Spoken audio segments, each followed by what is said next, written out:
And now, this is what you've been waiting for. Michigan Mike's College Picks. Welcome back, everybody, to Week 13 of Michigan Mike's College Picks. I'm your co-host, Mr. Michigan Mike. Over here to the left is Mr. P.L. Coulter. What's up, Mr. P.L.? What's going on, Michigan Mike? Man, so it's starting to we're starting to see the light at the end of the tunnel now. You know, Right. starting to get more clear. The rankings came out. I guess we had pretty similar rankings. I actually have Alabama at number 1, Oregon at number 2, Mississippi State at 3, Florida State at 4, and TCU at 5. The coaches voted. Theirs is different. Theirs is Mississippi State and Florida State are swapped. So they have Florida State at 3 and Mississippi State at 4. But TCU is still out of the rankings now. Wow. Yeah, so one big thing that a lot of the TCU fans are asking, you know, they ended up winning. How come they are out of the top 4? Reason is because now that it's a committee and actually people are voting on it, they're looking for style points. They probably won't admit that they're looking for style points. They're looking for style points. Right. We are as fans watching the game. Exactly. So if you have a bad Kansas football team, which I didn't even know they still had a football team at Kansas. But Stop. but if you barely beat a bad Kansas team and you're a top 4 ranked team, you're going to get deranked. Right. So you're going to have to start beating people by 20, 30 points like you were doing before that game. Right. You know? I mean, and just ask Ohio State. I mean, they certainly don't feel sorry for TCU. I mean, they can't get out of the cellar because of that bad loss they had. Exactly. So that's the reason why y'all are 5th now. Y'all are definitely going to need some help. But, I mean, that's one of the reasons why I have Florida State as 4 in mine. Just because they're barely winning against teams that they should be beating. The only reason why they're in the top 4 still is because they're undefeated. And so you still have to account for that. Right. If they don't win out, then they're going to drop to 7 or 8 easily. So let's go, I guess, some of the games that we have. I guess maybe we'll go into the future and look for the conference matchups that we can see. In the ACC, we have Florida State versus Duke. I think Duke will end up coming out of that division and might give Florida State a scare. In the Big 12, of course, everyone knows that they don't have enough teams to have a conference championship. Right. That actually might hurt TCU or Baylor or whoever it is because they won't be able to play, you know, a good opponent. Right. Robbing of that signature win. Right. Right. So it's going to be funny because if Baylor ends up winning, they'll be the Big 12 conference champion because they did beat TCU. So that'll be kind of funny. Right. Well, the committee gave themselves that out clause saying that, you know, you don't automatically have fall. to be right, and we'll see. I think we'll see that a lot in this first playoff. So, I guess so. The Big Ten conference, we have Ohio versus Wisconsin. Wisconsin's actually playing really well, so Right. I think that'll be a good matchup. Right. And I guess hypothetically, if Ohio loses this weekend and then loses to Michigan, then I guess we can have Michigan State in there instead. Right. But it looks like Ohio's the Buckeyes are going to be there against Wisconsin. Right. From what we've seen so far here. Yeah. And Pac-12, we have Oregon versus blank. We have blank because there's like 4 teams in the hunt on that side of the division. So it's going to be pretty close, and we will catch y'all up with that next week. Right on. The SEC, it's looking like Alabama versus Georgia. That'll be a good one, too. Don't sleep on Georgia. Man, Georgia has that running game and just running over everybody. Right, So, they're getting healthier right at just the right time. so it'll be a good test against Alabama's defense. Right. So I guess some of the games to look out for this week are going to be actually Thursday, 6 p.m., Kansas State versus West Virginia. Oh, that's going to be a good one. Yeah, and they have West Virginia favored by 2.5. I guess that's a little bit of the home field advantage. I'm going to go with K-State, though. Okay. Another game, I guess, on Saturday is 11 a.m., Minnesota versus Nebraska. They have Nebraska favored by 10.5 points. Over Minnesota? Over Minnesota, yes. I mean, I could kind of see the 10.5 points just because Minnesota hasn't played very well against top opponents.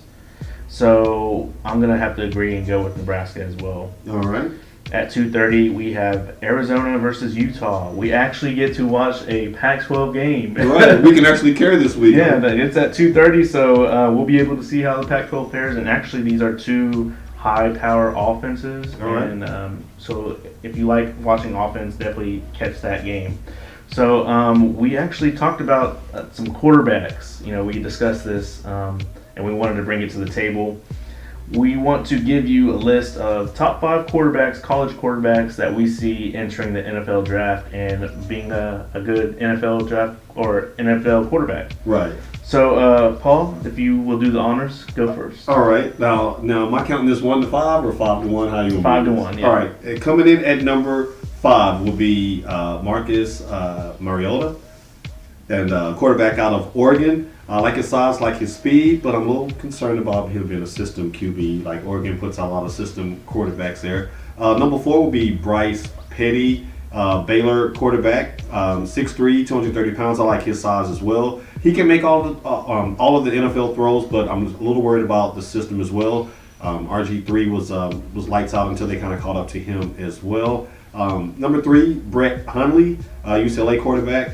6'3", 227 pounds. I like his arm, and he plays in more of a pro-style system. I think that in the right system in the NFL, he'll be a good pick. Number 2, I have good Bo Wallace, Ole Miss quarterback, 6'4", 217 pounds, pro-style system at Ole Miss, and I like his size. I like the way he reads passes. I like the way they run their offense there. I think he'll be a good fit for a bad NFL team. And number 1, Mr. Jameis Winston, Mr. Famous Jameis. He has 6'4", 232. He can get it done from the pocket. He's mobile. Yes, he's a head case, but as far as talent, he showed that he can lead teams from behind, and I like him as the number 1 quarterback in this year's draft. Okay, we have a lot of similar quarterbacks on here. My number 5 is actually Cook for Michigan State. I like how he can play with a good defense and a good running game and still make accurate passes, and that shows a lot for him. Number 4, I have Bryce Petty from Baylor as well. I like his size, and obviously you can see he can pass the ball. He can sling the ball, and one mistake or one interception doesn't get to his head, and that's a big thing. So number 3, I have Jameis Winston. Okay, He's my number 3 spot. I think that he does have a lot of natural talent. The only concerns I have is his off-field shenanigans. Right, nice. And nice I honestly wouldn't want that in my team, but he does have a lot of talent on there, so we will see when it comes to the NFL. Your thoughts are well validated. Number 2 is Prescott, Mississippi State quarterback. I don't think he throws a really pretty ball, but he can sling that ball in there and he can make it happen. And he's very accurate with it too.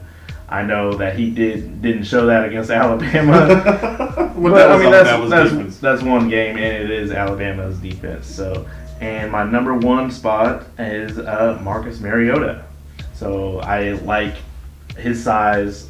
When I look at quarterbacks, I think especially transferring from college to NFL, you have to be a big quarterback, That he is. You can't be 200 pounds and survive in the NFL, and that's what a lot of the NFL teams look for. You have to be able to take a hit and get back up. That's true. So that's it for our top 5 quarterbacks going into the NFL. I guess let's talk about the Maryland versus Michigan game. Welcome back to College Football University of Michigan. I've missed you.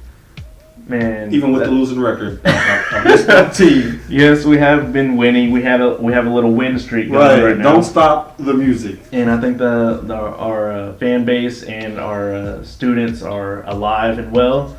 And but we play Maryland this weekend. Right now. So tell everybody about what happened with Maryland, Penn State. Now, I already have a problem with Maryland, and this is a little bit personal because of what we saw against Penn State. Apparently, their captains, their leaders that went out for the coin toss refused to shake the Penn State players' hands. Total sign of disrespect, lack of sportsmanship. Yeah. And then they went out and won, which gave them this smugness that set would be wrong, Mike. Yeah, I mean, we can show you the picture here. I mean, of course, you can see their hands are kind of just like on their hips, looking at Penn State's hands just out in front. No, Mike. Now even in natural society, whenever you go up to give somebody a high five and they miss your hand, that's the worst feeling ever. That is the worst feeling ever. And at least the other person is trying. Like, just imagine if the other person just looked at your hand and gave you that look, like in front of okay, 60, 70, 80. That's what you say. Okay, right. Nod your head and then just walk off. You see, ladies and gentlemen, Mike has this look in his eye right now. Like, I'm not gonna hit you, Paul. I'm not. Right. Let me extend my hand and shake. Yeah, let's shake your hand there. But Paul, what do you think would happen, or what would your reaction be if we went out there for the coin flip and it is going to be in the big house and Maryland does the same thing to Michigan?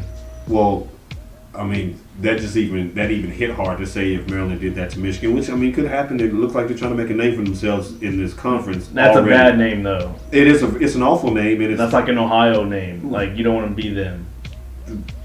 We're going to digress, but we're going to come back to that later. We're going to come back to that later. That is true, but I will digress on that. Mike, I would hope that, well, minus Mr. Clark, and I'll let you address that, but I would hope that our defense literally takes that out on them, like the Northwestern game times 10, to just turn back into old Smash Mouth Michigan. I mean, we can't stand for that in this conference. Yeah, it seems like Maryland right now is begging for a rivalry in the Big Ten. Right. That's what it seems. It almost seems kind of petty. Like, why are you not like we're very into tradition and not being like that, right. And that's what they're trying to be. And maybe it was the crazy colors on the helmets that kind of got them. I don't know, but if they do that, I'm gonna jump into the TV and slap somebody. I mean, there's 110 plus thousand people there who should not be having that. Yeah, you don't disrespect Michigan, or especially when we're very welcoming into the Big Ten. Right. We welcome Nebraska. I mean, it was just. We welcome them with a butt kicking, but I mean, we're a very a loving conference, besides Ohio that's on the side. Right, they don't count. Yeah, I mean, so, yeah, I can't wait, and I can't wait to tune in and just look and see how that coin toss goes. But, I mean, if they do that, then we're going to have to be blitzing every play. And let them know who's big boss right there. So. Right there. All right, well, that's going to be it for this week's show. If y'all have any questions about any of the matchups or any of your conferences that you want to see what's going on with the playoff committee, you can always reach me on Twitter at Michael Hasso. That's MichaelJasso. And you can always reach my co-host at PL Culture. That's at PLCOLTER. And remember, you play to win the game. Go Blue.